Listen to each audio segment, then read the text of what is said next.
How does a new player approach starting out in DFO's endgame? Maybe to ask, what gear do I farm? What skills should I get? What's my rotation?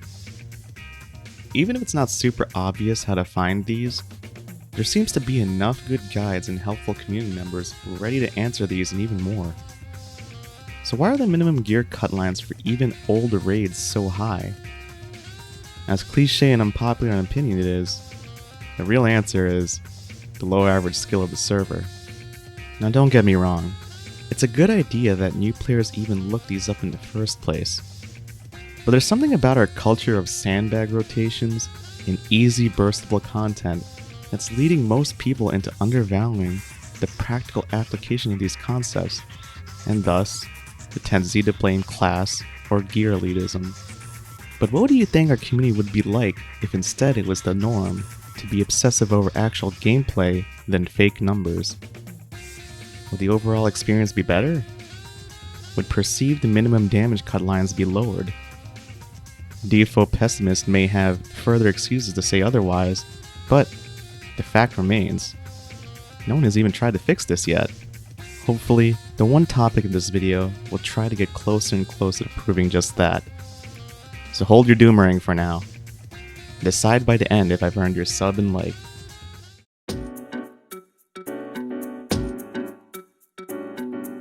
Let's start by going step by step with a character I've been learning on the side, Rogue. But before we could begin anything, it's important to know what the gear I'll be working with in these tests. Well, as you can see here, this is my Rogue alt. She is basically a 5+5 grad, which DFO players get the unique experience of being able to grind a ridiculously strong set within like 2 to 3 weeks. But of course, I have questionable enchants, no enchants, and the hot +0 pink dagger. And for avatars, we've got just the advanced clone avatar set with blue emblems in them, along with an event creature. Talisman wise, I actually did the Cash for War quest here. It gives you a random unique talisman for your class, and the one I got here is actually a good one, Aslan Spiral. Very useful for hit point management, and it just turns into a super cool fast skill. Skills wise, I don't feel like I needed any more SP to get what I felt was important. Any change to this, you'd probably have to ask actual Rogue players, and what they'd give you probably is just sneaking in more stuff. But remember, we're noobs here, let's just press cubes. And TP wise, press cubes we shall. Also, check out this early game privilege. I'm playing a class with a crit damage buff with basically no crit rate gear, but after doing one of these, now I have this passive Moonarch buff that puts me way over the crit cap. So, kinda lucking into our example here, because crit capping for free is super important, and getting it this early probably will skew the results. And that's about it, so let's just go and press buttons now.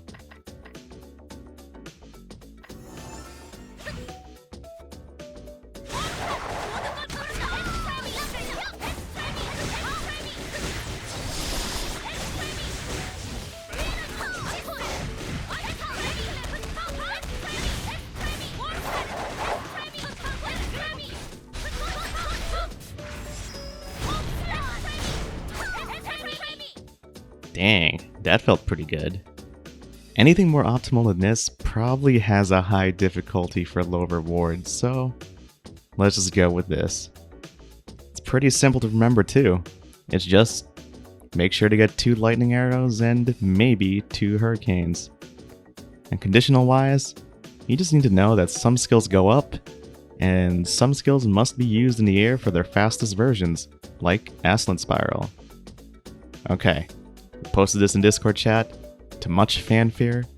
Let's go and actually test it out now.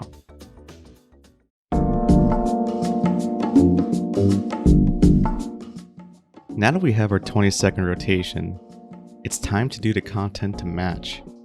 Now, the reason this rotation is 20 seconds is because the endgame content related to this have bosses that go into a free damage dealing state we call groggy.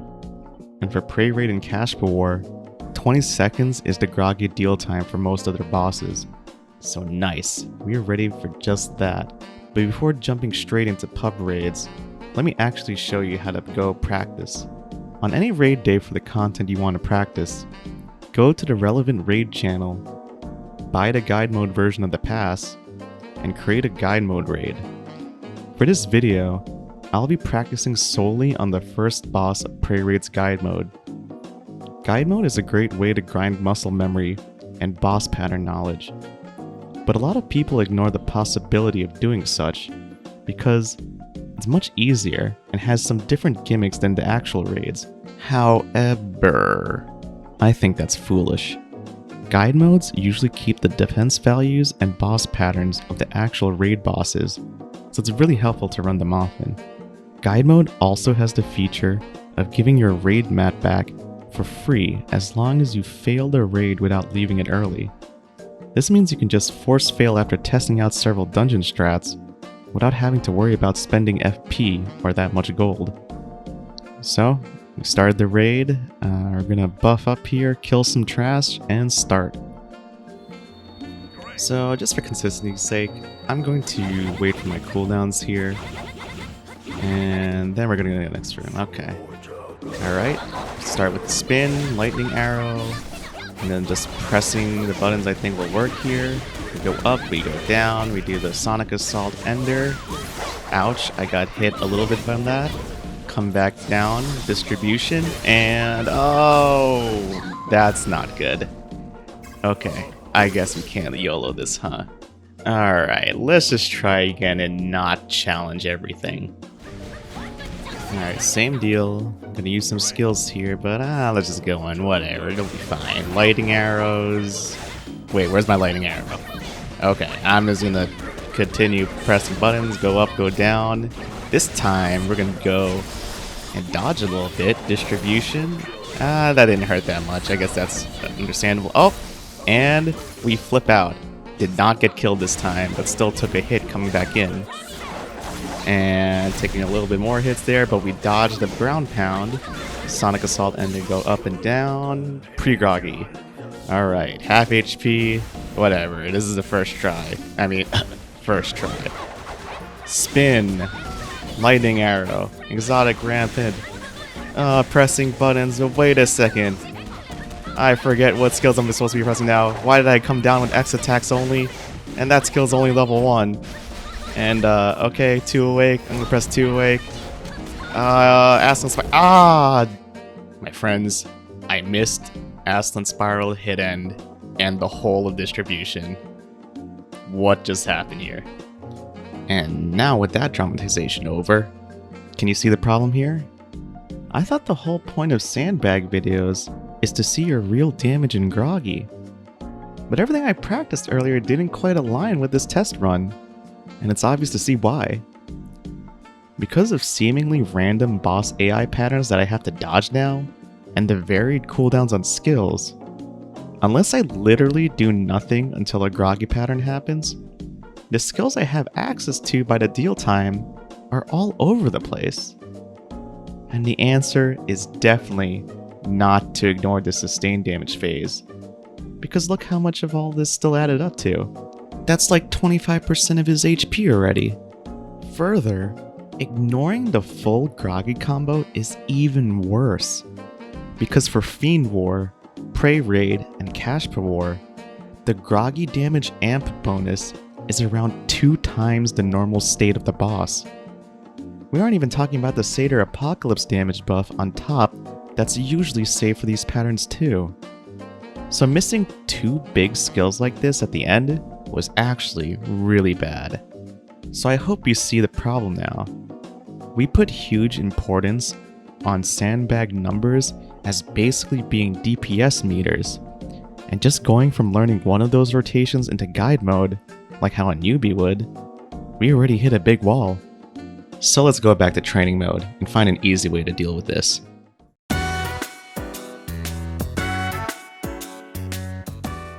Now, we can do this the hard way. The very high-level solution to this problem is to just calculate and script out exactly what skills to use in every boss fight in the game. But not only are you expecting boss pattern AI to be 100% predictable, we're supposed to be just a noob here who just graduated from 5+5. There's no way we'll be able to do a strict plan for every boss. So, let me show you an easier alternative. As I said before, the portion of your damage dealt during Groggy has the most impact, but you don't want to sacrifice too much by doing poorly in the sustain part. What do you do then as a new player to plan for both when you have no experience for any of the bosses in the game yet? My answer is a priority system, the 20-second rule. So follow along with your own class here. You're going to have to look through all of your skills. First, organize all your main skills by cooldown value. Now, categorize them further again like so. First, with skills under 20 seconds, a second category with skills between 20 seconds and 50 seconds, and finally, skills above 50 seconds in cooltime. The skills that you put in the under 20 second category are now your YOLO buttons. This means that even if you don't know how far along the boss is until its Groggy pattern, just mashing these skills as their cooldowns come up will still result in you being able to use them at least once again during the Groggy pattern. Just think about it. If the Groggy deal time is 20 seconds, and the Omega Guardian pre-Groggy phase is around 7+ seconds, even doing Sonic Assault, which is the tightest skill in this category at the absolute worst timing, still comfortably comes back up by the end of the Groggy pattern, hence the 20-second rule. As the length of the cooldowns of your skills go up, you might have to change your priority system, which is why we have the next category. Now, these skills can be used only once during sustained, but can still be comfortably used once again in Groggy 2. However, your priority system needs some adjustments. First off, you really need to remember to only use these skills once during the sustain part. Because their cooldowns are just high enough that using them in the last Sonic Assault example would make them not come back up in time, it becomes important that you practice button discipline in order to not lock yourself out of these skills.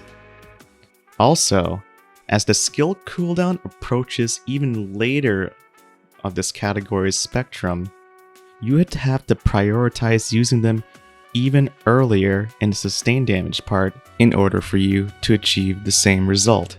And for our Rogue example, Excel Strike, Aslan Spiral, and Distribution needs special care for this, especially Distribution, which has the highest CD out of all of her skills.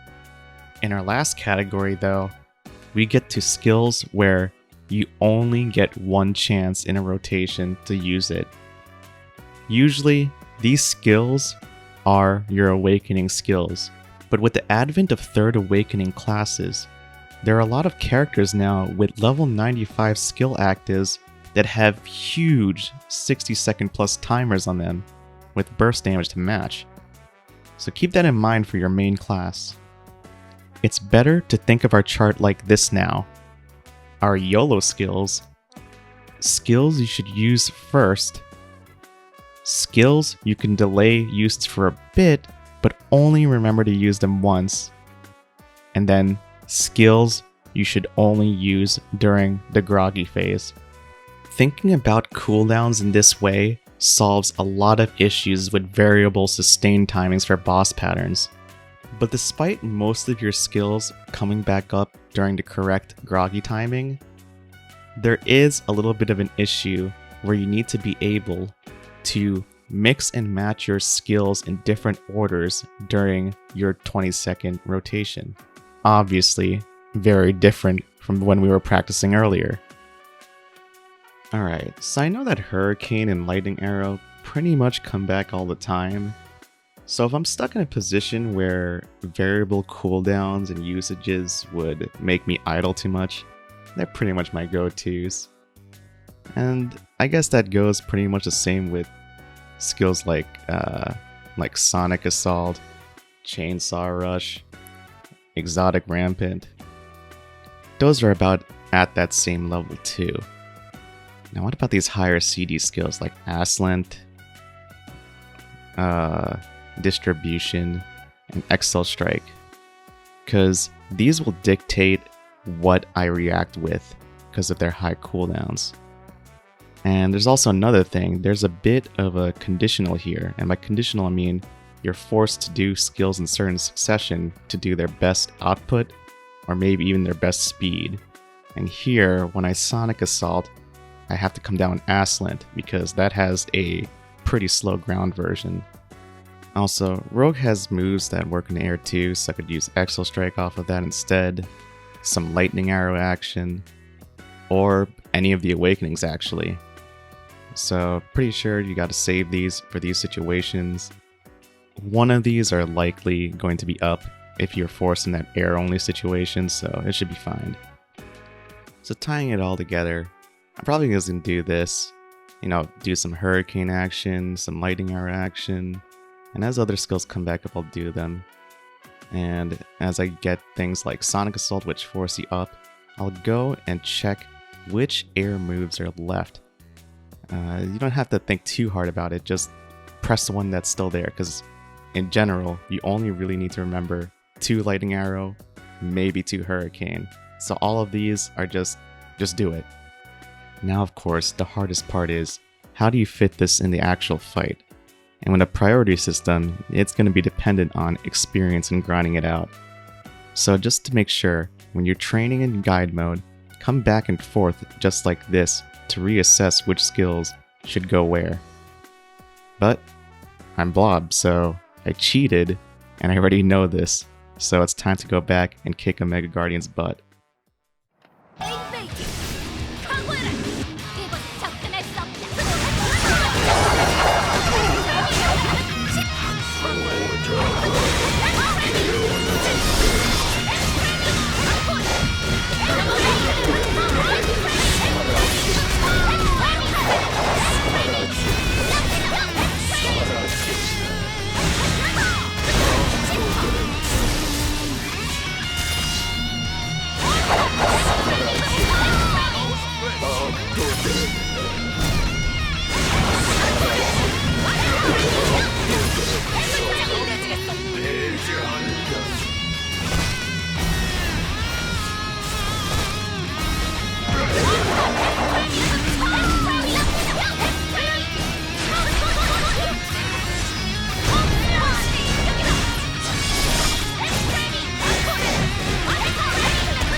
And that's it.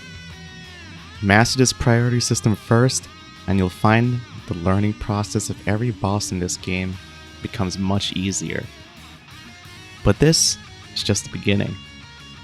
The 20-second rule doesn't have to be just 20 seconds, and you might even find class-specific strategies that perform better against harder bosses, like the lag fairies of Oculus.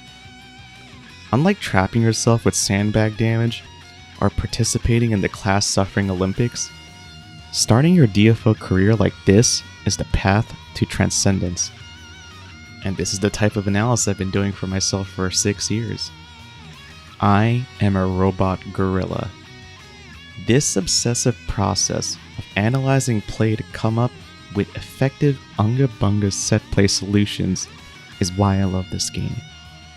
And if you find content just like this appealing, share this video, review it constantly, and of course, like and subscribe. Prove that the time cost of doing this is worth it. Prove the concept of blob.